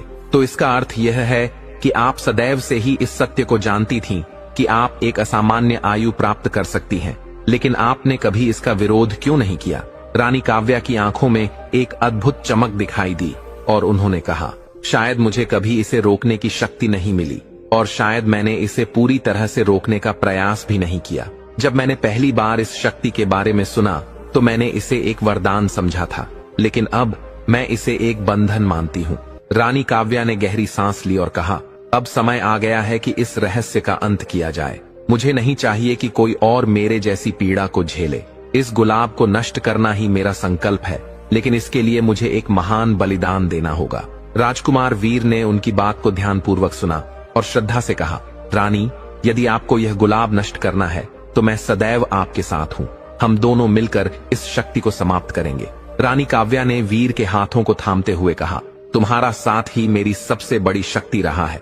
मुझे ज्ञात है कि यह राह कठिन होगी, लेकिन तुम्हारे साथ होने से मैं निश्चय पूर्वक इस जादू को समाप्त कर सकती हूँ। राजकुमार वीर ने उनकी आंखों में दृढ़ निश्चय देखा और उन्हें भरोसा दिलाया कि यह यात्रा वे साथ पूरी करेंगे। दोनों ने मिलकर यह निर्णय लिया कि वे उस रहस्यमय गुलाब को नष्ट करेंगे, ताकि रानी काव्या अपने वास्तविक स्वरूप में लौट सके और एक सामान्य जीवन जी सके। लेकिन यह मार्ग सरल नहीं था। गुलाब के प्रभाव को समाप्त करने के लिए उन्हें एक प्राचीन मंदिर की यात्रा करनी थी, जो एक रहस्यमयी स्थान था। यह मंदिर एक पवित्र और शक्तिशाली स्थल था, जिसके बारे में कहा जाता था कि वहां से बहुत कम लोग जीवित लौट पाए थे। रानी काव्या और राजकुमार वीर ने इस यात्रा की पूरी तैयारी की। सबसे पहले राज्य के विद्वानों, ऋषियों और अनुभवी जादूगरों से परामर्श लिया। विद्वानों ने बताया, यह मंदिर केवल उन्हीं को मार्ग दिखाता है जिनके हृदय में सच्चाई और साहस होता है। यह एक कठिन परीक्षा होगी, लेकिन यदि आपके संकल्प में दृढ़ता है तो आप इसे पार कर लेंगे। रानी काव्या ने कहा, इस जादू को समाप्त करना हमारा कर्तव्य है। चाहे कितनी भी बाधाएं आए, हमें इस राह पर अडिग रहना होगा। राजकुमार वीर ने उनका हाथ थामते हुए कहा, आप अकेली नहीं हैं रानी, मैं सदैव आपके साथ हूँ और हम मिलकर इस रहस्य का अंत करेंगे। अब उनकी यात्रा आरंभ हो चुकी थी। यह केवल एक स्थान से दूसरे स्थान तक की यात्रा नहीं थी, बल्कि यह उनके संकल्प, विश्वास और आत्मबल की परीक्षा भी थी। रास्ता कठिन और रहस्यमयी था, लेकिन वे जानते थे कि यह यात्रा केवल बाहरी शक्ति से नहीं, बल्कि आंतरिक शक्ति और संकल्प से पूरी होगी। जिस प्राचीन मंदिर तक उन्हें पहुंचना था, वह केवल किंवदंतियों और कथाओं में सुना गया था। कोई भी वहां जाने का साहस नहीं करता था। जो गए वे कभी लौट कर नहीं आए। रानी काव्या और राजकुमार वीर ने इस कठिन यात्रा के लिए अपने राज्य के सबसे विश्वसनीय योद्धाओं और विद्वानों को अपने साथ लिया। उनके साथ एक खगोलविद, एक जादूगर और एक पुरातत्वविद भी थे, जो इस मंदिर के रहस्यों को समझ सकते थे। रानी काव्या ने अपने साथियों को संबोधित करते हुए कहा, याद रखो, यह यात्रा केवल शारीरिक बल से पूरी नहीं होगी, यह हमारी आत्मिक दृढ़ता और शुद्ध हृदय की परीक्षा भी होगी। राजकुमार वीर ने अपने योद्धाओं से कहा, हम किसी भी कठिनाई से भयभीत नहीं होंगे। हमारी एकता ही हमारी सबसे बड़ी शक्ति है। हम हर चुनौती का सामना करने के लिए तैयार हैं। अब उनका काफिला इस यात्रा पर निकल पड़ा। रास्ता घना और दुर्गम था, लेकिन उनका विश्वास और संकल्प उन्हें आगे बढ़ने के लिए प्रेरित कर रहा था। रास्ते में कई खतरनाक जंगली जीवों का सामना हुआ, लेकिन सभी ने एकजुट होकर उन पर विजय प्राप्त की। अब उनके हृदय में यह बात स्पष्ट हो चुकी थी कि यह यात्रा केवल एक महल से दूसरे महल तक की यात्रा नहीं थी, बल्कि यह उनके आत्मबल, संयम और विश्वास की भी परीक्षा थी। कई दिन बीत गए और वे अंततः एक ऐसे स्थान पर पहुंचे जिसे मृत्यु का वन कहा जाता था। ये जंगल इतना घना और भयावह था कि वहां सूरज की किरणें भी मुश्किल से पहुंचती थीं। रास्ते में उन्होंने प्राचीन पत्थरों पर उकेरी गई अजीब आकृतियां और संकेत देखे, जो इस स्थान के रहस्यों की ओर संकेत कर रहे थे। खगोलविद ने उन्हें सावधान करते हुए कहा, यह जंगल एक परीक्षा की तरह है। जो इसे पार करेगा वही मंदिर तक पहुंचेगा, लेकिन इस मार्ग में कई भ्रम हैं जो पथिक को भटका सकते हैं। रानी काव्या ने सभी की बातें ध्यान से सुनी और फिर श्रद्धा से कहा, यदि हम सभी एकजुट होकर इस पथ पर आगे बढ़ें, तो यह जंगल भी हमारी परीक्षा को पार करने का मार्ग देगा। हम केवल भटकने के लिए नहीं आए हैं, बल्कि अपने संकल्प और सत्य के बल पर इस कठिनाई को पार करेंगे। जैसे जैसे वे जंगल में आगे बढ़े, अजीब घटनाएं होने लगीं। कभी अचानक ठंडी हवाएं चलने लगतीं, कभी अनजानी आवाजें गूंजने लगतीं, तो कभी ऐसा प्रतीत होता जैसे कोई छायामयी आकृति उनका पीछा कर रही हो। लेकिन रानी काव्या ने अपने संकल्प और श्रद्धा को दृढ़ रखा और अपने साथियों को निर्भय होकर आगे बढ़ने का संकेत दिया। कई दिनों की कठिन यात्रा के बाद वे उस प्राचीन मंदिर तक पहुंच गए जिसे काल मंदिर कहा जाता था। मंदिर अत्यंत प्राचीन और उपेक्षित था। उसकी दीवारों पर अज्ञात प्रतीक और रहस्यमयी मूर्तियां उकेरी गई थीं। यह मंदिर एक गहरी गुफा में स्थित था और इसका प्रवेश मार्ग केवल उन्हीं को दिखाई देता था जिनके हृदय में शुद्धता और उद्देश्य की सत्यता थी। रानी काव्या ने कहा, हम यहाँ तक आ पहुंचे हैं, लेकिन हमारी असली परीक्षा प्रारंभ होती है। इस मंदिर में प्रवेश करने के लिए केवल शारीरिक बल ही नहीं, बल्कि आत्मा की शुद्धता भी आवश्यक है। राजकुमार वीर ने श्रद्धा से कहा, हम तैयार हैं रानी, हम आपके साथ हैं। गुफा में प्रवेश करते ही अंधकार और शीतलता ने उनका स्वागत किया। यह स्थान अत्यंत प्राचीन और रहस्यमय था। दीवारों पर चमकती हुई रहस्यमयी रेखाएं उभरने लगीं। जैसे ही उन्होंने अंदर कदम रखा, हर कदम के साथ एक नया रहस्य उनके समक्ष प्रकट हो रहा था। आगे बढ़ते हुए वे एक विशाल कक्ष में पहुंचे, जहां एक प्राचीन वेदी थी। वेदी के पास एक रहस्यमयी गुलाब रखा हुआ था, जो अत्यंत तेजी से प्रकाश उत्सर्जित कर रहा था। यही वह गुलाब था जो रानी काव्या के जीवन का अभिन्न अंग था और जिसे नष्ट करना उनका संकल्प था। रानी काव्या ने गहरे स्वर में कहा, यही वह गुलाब है, यही वह रहस्य है जिसने मेरे जीवन को अनंत बना दिया। लेकिन इसे नष्ट करना साधारण कार्य नहीं है। यहाँ से पहले कोई वापस नहीं लौटा, क्योंकि यह परीक्षा केवल बल की नहीं, बल्कि समर्पण और आत्मा की शक्ति की भी है। महान जादूगर ने कहा, इस गुलाब को नष्ट करने के लिए हमें एक प्राचीन मंत्र का उच्चारण करना होगा, जिसे केवल वे ही कह सकते हैं जिनके हृदय में सत्य, श्रद्धा और साहस होता है। रानी काव्या ने मंत्र को ध्यान पूर्वक सुना और संकल्प पूर्वक उसका उच्चारण करने लगी। जैसे ही उन्होंने पहला मंत्र बोला, गुलाब की चमक और भी बढ़ गई और एक जबरदस्त ऊर्जा उत्पन्न होने लगी। राजकुमार वीर घबराकर बोले, रानी, यह संभव नहीं। यह गुलाब आपकी आत्मिक शक्ति का ही एक अंश है, यह नष्ट नहीं होगा। लेकिन रानी काव्या ने पूर्ण श्रद्धा और निश्चय से मंत्र का उच्चारण जारी रखा। उनकी आवाज में एक दिव्य शक्ति थी जो धीरे धीरे गुलाब को नष्ट करने लगी। गुलाब की चमक मध्यम पड़ने लगी और उसके भीतर का जादू धीरे धीरे समाप्त होने लगा। अचानक एक तेज प्रकाश फूटा और देखते ही देखते गुलाब मिट्टी में बदल गया। यह वह क्षण था जब रानी काव्या ने अपने जीवन के सबसे बड़े रहस्य को समाप्त कर दिया था। उनका युवा स्वरूप अब पहले जैसा नहीं रहेगा और उनकी आयु अब पुनः बढ़ने लगेगी। लेकिन उन्होंने अपने भीतर से सभी जादू और अज्ञात शक्तियों का त्याग कर दिया था। अब वह एक साधारण मनुष्य की भांति जीवन जीने के लिए पूर्णतः स्वतंत्र थीं। रानी काव्या ने राजकुमार वीर की ओर देखा और उनके चेहरे पर संतोष और शांति की अद्भुत आभा थी। यह यात्रा अब समाप्त हो गई है, उन्होंने श्रद्धापूर्वक कहा। अब मैं वास्तविक जीवन जी सकती हूँ।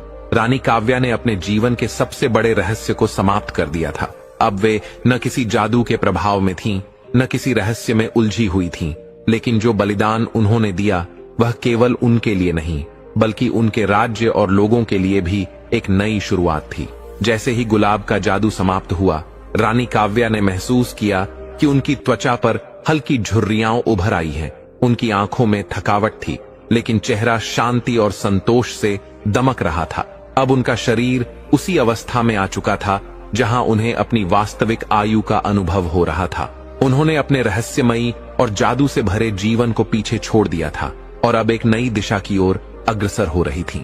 राजकुमार वीर ने श्रद्धा से कहा, रानी, आपने जो किया है वह केवल आपके लिए नहीं बल्कि पूरे राज्य के लिए अमूल्य है। अब हम सभी आपको एक नए स्वरूप में देखेंगे, एक साधारण मनुष्य की भांति, लेकिन आपकी महानता सदैव अमर रहेगी। रानी काव्या मुस्कुराई और कहा, जीवन में एक समय ऐसा आता है जब हमें अपनी वास्तविक शक्ति को पहचानना आवश्यक होता है। मैंने अपने जीवन के रहस्यों को स्वीकार करने की अपेक्षा आज अपनी सच्चाई को अपनाने का निर्णय लिया है।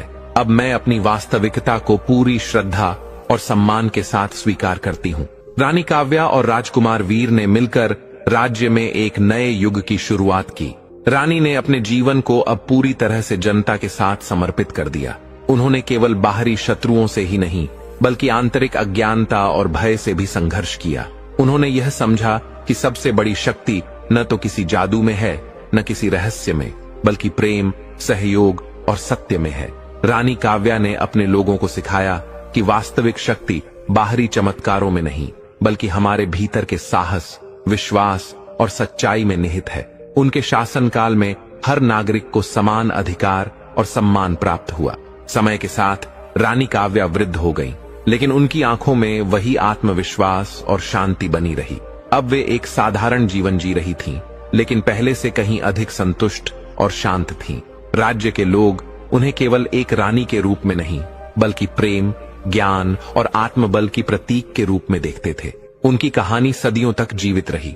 उन्होंने यह प्रमाणित कर दिया कि सच्ची शक्ति जादू या किसी रहस्य में नहीं बल्कि आत्मविश्वास और सच्चे कर्मों में होती है। और इस प्रकार एक अद्भुत यात्रा समाप्त हुई, लेकिन उनकी सीख और प्रेरणा अमर हो गई। दर्शक बंधु, कथा अभी यही खत्म नहीं होती। अभी हम उन 3 जगहों को जानेंगे जहां अपनी बेटियों का विवाह नहीं करना चाहिए। पहला स्थान, जहां लड़के का स्वभाव क्रोधी और लापरवाह हो। आपने सुना होगा कि क्रोध इंसान का सबसे बड़ा दुश्मन होता है, लेकिन जब यह क्रोध पति के स्वभाव में ही बस जाए तो एक पत्नी की जिंदगी नर्क बन जाती है। अगर आप अपनी बेटी का रिश्ता ऐसे परिवार में तय कर रहे हैं जहां लड़का छोटी छोटी बातों पर गुस्सा करता है, अपमानजनक भाषा का इस्तेमाल करता है या उसका धैर्य बिल्कुल भी नहीं है, तो सोचिए आपकी बेटी की जिंदगी कैसी होगी। एक गुस्सैल इंसान ना खुद खुश रह सकता है और ना किसी और को खुश रख सकता है। ऐसे घर में शादी करने से आपकी बेटी हमेशा तनाव, डर और दर्द में ही रहेगी। दूसरा स्थान, जहां परिवार में महिलाओं की इज्जत न हो। एक बेटी जब शादी करके ससुराल जाती है तो वह एक नए घर में जाती है। अगर उस घर में उसकी कोई इज्जत ही नहीं, अगर वहां औरतों को दबाकर रखा जाता है, उनकी कोई बात नहीं सुनी जाती, तो वहां बेटी का क्या होगा। कई बार माता पिता ये सोचते हैं कि शादी के बाद सब ठीक हो जाएगा, लेकिन सच्चाई ये है कि जहां महिलाओं को सिर्फ बोझ समझा जाता है, वहां बेटी के खुश रहने का कोई सवाल ही नहीं उठता। ऐसे परिवारों में बहू से सिर्फ घर के काम करवाए जाते हैं, उसे बोलने का हक नहीं दिया जाता, उसकी भावनाओं को समझने वाला कोई नहीं होता। क्या आप अपनी बेटी को ऐसी जिंदगी देना चाहेंगे? तीसरा स्थान, जहां लालच और दहेज की मानसिकता हो। दहेज समाज का वो कलंक जो आज भी लाखों बेटियों की खुशियों को निगल रहा है। अगर किसी लड़के या उसके परिवार को दहेज में ज्यादा रुचि है, अगर वे पैसों की मांग कर रहे हैं या यह सोचते हैं कि लड़की सिर्फ धन संपत्ति लाने के लिए है, तो वहां अपनी बेटी की शादी करना उसकी खुशियों को जलाने जैसा होगा। दहेज मांगने वाले परिवार में बेटी सिर्फ पैसों का जरिया बनकर रह जाती है। उन्हें बेटी के सुख दुख से कोई फर्क नहीं पड़ता। क्या ऐसे घर में आपकी बेटी को सम्मान मिलेगा? हर माता पिता की जिम्मेदारी है कि अपनी बेटी की शादी ऐसे घर में करें जहां उसे प्यार, सम्मान और खुशहाल जीवन मिले। ये सिर्फ एक रिश्ता नहीं है, ये उसकी पूरी जिंदगी का सवाल है। अगर आपको हमारी बात सही लगी हो तो इस वीडियो को ज्यादा से ज्यादा शेयर करें ताकि हर माता पिता सतर्क रहें और अपनी बेटी को दुखों से बचा सकें। कमेंट में हमें बताइए कि आपको यह जानकारी कैसी लगी, और ऐसी ही महत्वपूर्ण जानकारियों के लिए हमारे चैनल को सब्सक्राइब करना ना भूलें।